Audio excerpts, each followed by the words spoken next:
In architecture, a floor plan is a drawing showing a view from above of the relationship between rooms, spaces, traffic patterns, and other physical features at one level of a structure. Dimensions are usually drawn between the walls to specify room sizes and wall lengths. Floor plan may also include details of fixtures like sinks, water heaters, furnaces, and others.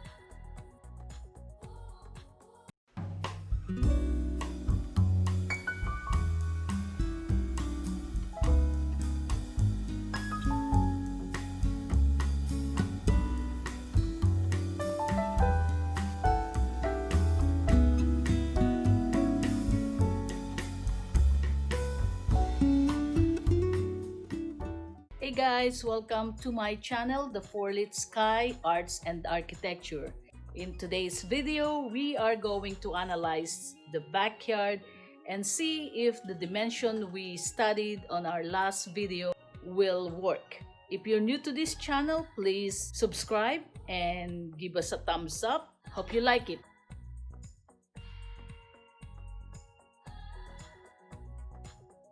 So this is our existing door going to the backyard.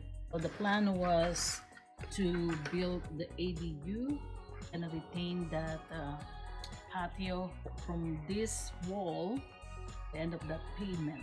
That's where the building going to start, existing ADU. Yes, this is what our backyard looks like. This patio will stay because I have a lot of gardens here. This is time for us to remove my son's playset. This was built 10 years ago. He doesn't play here anymore, and time for us to utilize the space for a better function, my retirement studio. And here is our existing walkway connecting our patio to the storage and existing attached ADU.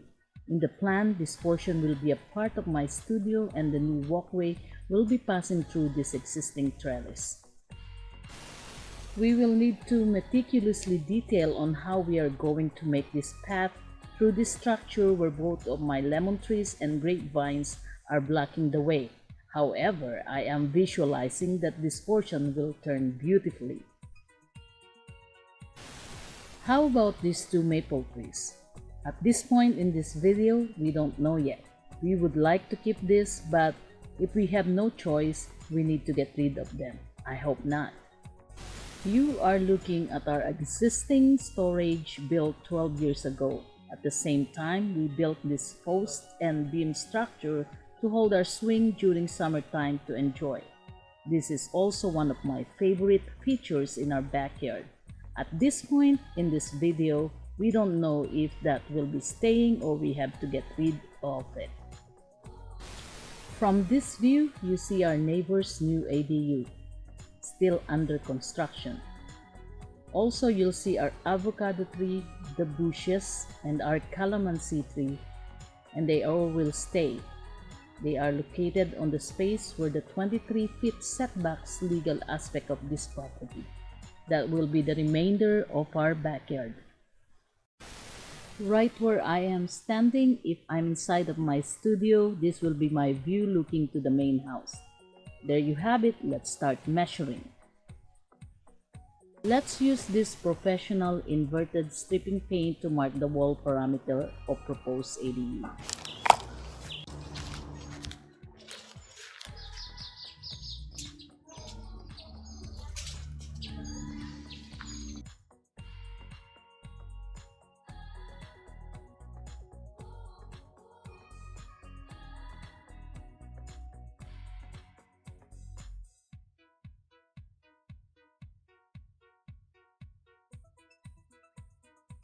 So we need some greeneries.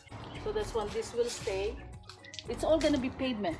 This one is gonna be cement. It's the same as this. Either pavement or cement. The walkway is gonna be here. This right here, because I have 3 feet. That's gonna be still our barbecue. We have some garden here. Like a 3 feet of garden.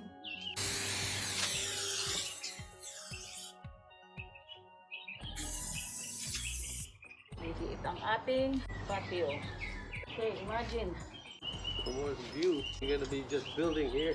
Yeah, that's why we need to put a lot of plants. Well, I don't like to give up that maple tree. There's no choice. Gotta give up. I'm gonna mark the whole thing. Always have a problem in construction.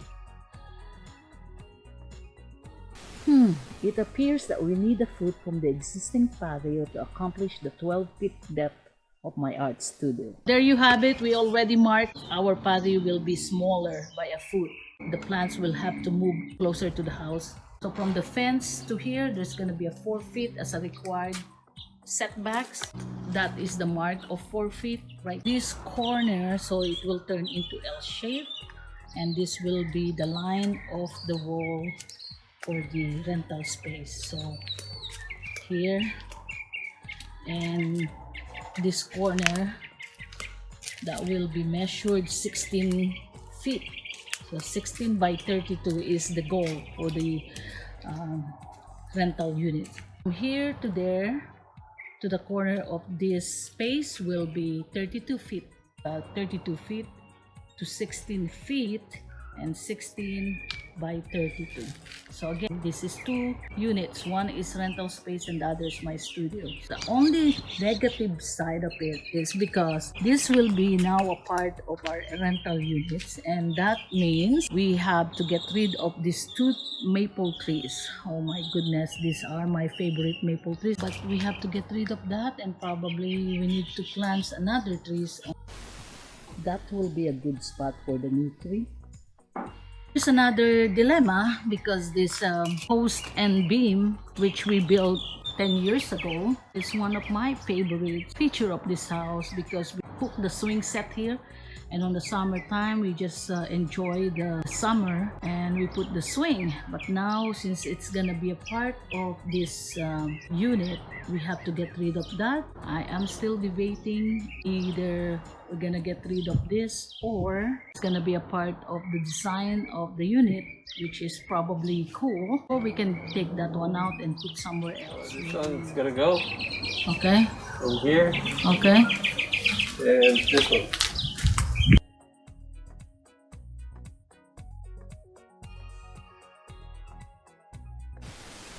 It is always a good idea to sketch the initial design on the site right after you analyzed and measured.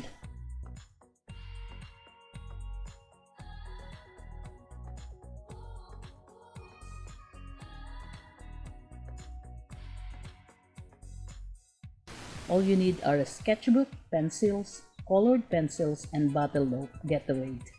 This is the view from my office and soon will be blocked by the pros ADU. After measuring the backyards and figuring out all these dimensions, now back to the drawing board. 3 things in mind: budget, functionality, and beauty. Let's see if I can incorporate those 3 factors into the 3 options that I need to do. Here is the study of my floor plan number 1.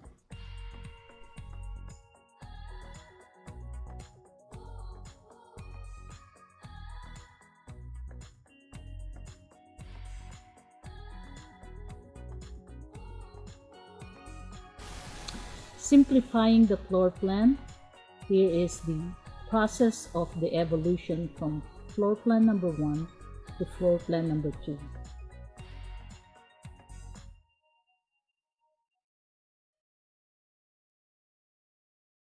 You are looking at the 2 floor plans I came up with. They are identical because they have only one base concept. These plans are the process of evolving from one floor plan to the other floor plan. The concept in mind is to position all utility and service room in the middle of the structure for accomplishing 2 goals in mind. First, for cost, effective, and efficiency of function by simplifying the plumbing line into one straight line and closer to tap to the main existing line. Second is to gain privacy and sound barrier between the rental unit and my studio unit. There are only 3 changes from evolving floor plan 1 to floor plan 2. Number 1, by removing the HVAC unit from the floor and decided to put inside the attic has a significant impact on the design. It has gained more space and was able to make the kitchen to living space larger. Number 2. The second change is that I make the closet for the first bedroom smaller to create an alcove space to use in the dining living area as a display, entertainment, or storage space. Third, and the last one is I make my art studio smaller to create more space in the patio and to build a tiny porch to put my posts and beam feature and hang my hammock while having our campfire. So here's my final preliminary floor plan. The design concept is simple. Coming from the main house to my studio, the studio has 4x4 powder room and has a 1x8 cabinetry or shelving for my art tools and equipment. Also, another thing to consider in my studio is plenty of lighting. I will need lots of windows for my art studio. Going to the rental unit space using the pathway entrance will be on the left side of the building. Going to the hallway, the first door on your left is the first bedroom, the second door on your right is the common bathroom, the third door on your right is the stackable laundry closet, and the last door in front of you is the second bedroom. Important dimension of this ADU is the 16x10 art studio and the 32x16 rental unit. There will be no window in this side of the wall to gain our privacy. However, there is only one window in this side as essential for their bathroom. There you have it guys, the final option and preliminary sketch of my floor plan. In my next video, please join me in the process of designing roof plan and elevations. Thanks for watching. Please subscribe and click the notification below. I hope you like this video and learned something from this video. This is Forlitz guys saying it is not about the destination, it is about the journey.